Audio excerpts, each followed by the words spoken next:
Um, I posed a question to appeals, and she sent me to you and said you would be able to answer. Okay. It was in regard to a summons for a criminal traffic case. Okay. Is that civil or criminal summons? If it's a criminal case, then it would be a summons on a criminal case. Okay, that would be under Wisconsin Statute 968.16, correct? I'm not sure. Well, I have to be sure if I've been issued a summons and it's issued under the civil summons statute, which is Wisconsin Statute 801. Wisconsin Statute 801.01. Sorry about this. And so I need to get some clarity on this so I would know how to proceed. This and they describe the summons on the civil summons and the summons for a criminal summons. Mm-hmm.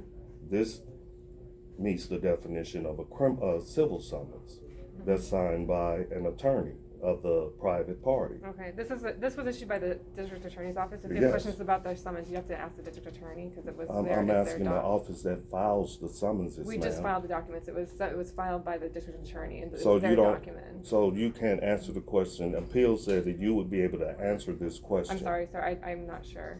Could you find out, do some research? Because if it's filed in this court, you understand what I'm saying? It's filed in the circuit court as a civil summons under Wisconsin statute, but it's being heard in a criminal, case and venue. Mm-hmm. There's something not seem off with that? I'm not sure, sir. That's kind of telling there. I mean, you deal with summonses all day long. That's all you guys do is file criminal summonses and complaints all day long. For you not to know if this is if this is a civil summons or not would kind of be Yeah, if you have questions about the summons, I'm going to send you to the DA's office because it's their document. I've called them. Okay. They refuse to answer the question, Okay. ma'am. Okay. So, I mean, I'm a member of the public. I'm entitled to disclosure, right? And the process that's being used in this court, and the law states that the clerk's office is supposed to answer procedural questions. And you're telling me you can't answer these questions. No, sir. This was filed by the district attorney's office. I'm This is recording this as well, ma'am. I don't appreciate that. So That's another law.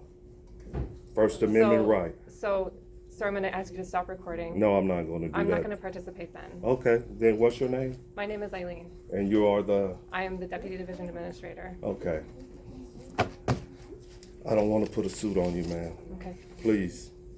I don't want So to if do you have that. questions about the summons, you may direct that to the district attorney's office because they filed the summons. It's their document. You filed the summons. We accepted the filing. That's right. Yes. And you either file it under civil or criminal. It would be criminal in this office. Then it would have to be a criminal summons. I'm not sure, sir. It would was have filed to, by the district because a attorney's summons is issued judicially. It's a judicial act. The district attorney is an executive officer. He doesn't even have authority or jurisdiction to issue a criminal summons. It must be signed or sealed by a clerk. I'm not sure, sir. I'm just telling you, it's in the not sure, law, sir. and that's Okay. amazing that you Okay. wouldn't know that information. I didn't go man. to law school, You sir. could pick it up. You can look it up in the Okay. computer right now to Okay. inform yourself. Okay, is there anything else I can Because help you with this today, has caused sir? me harm. It's a violation of due process and my rights. I'm putting you on notice Okay. that this is illegal. It is considered fraud, obstruction of justice, and other crimes. 18 USC 1001. And also 18 USC 1341 would be swindles and mail fraud. Also racketeering. I don't want to put you on a case, ma'am. You seem like a very nice lady. But if this is incorrect and inaccurate, it needs to be corrected. I just entered a motion to dismiss based on this information. Okay. and you should take a look at that. Okay, All right? okay. Do you need the case information at all? If it's been filed, then we'll accept the filing. Yeah, it's been Okay, filed. thank you.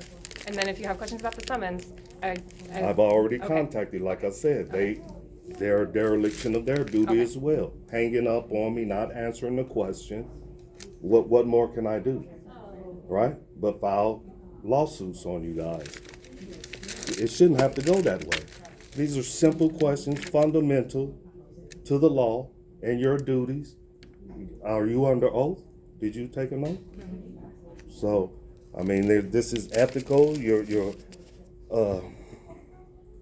Man, I'm just at a loss for words right now. This case has been dragging on for 8 years now with me trying to get some resolution and nothing. Case has been judicially, how is it judicially transferred? How do you use that language in an administrative hearing? It's been judicially transferred 7 times. Due to rotation? Whatever it is, but they called it a judicial transfer. This is an administrative court, especially if it's civil in nature. But then that's on the common law side. So which is it? Is it we're dealing with statutory law, we're dealing with common law, we're dealing with equity or law? But this means that you have combined a civil case with the criminal complaint. Here's the criminal complaint. There's a civil summons with a criminal complaint, same file date, same file number. This is illegal, man. We need to correct this. Okay, well, we've received your filing, sir. Okay? All right. Thank you. Thank you. Pretty good.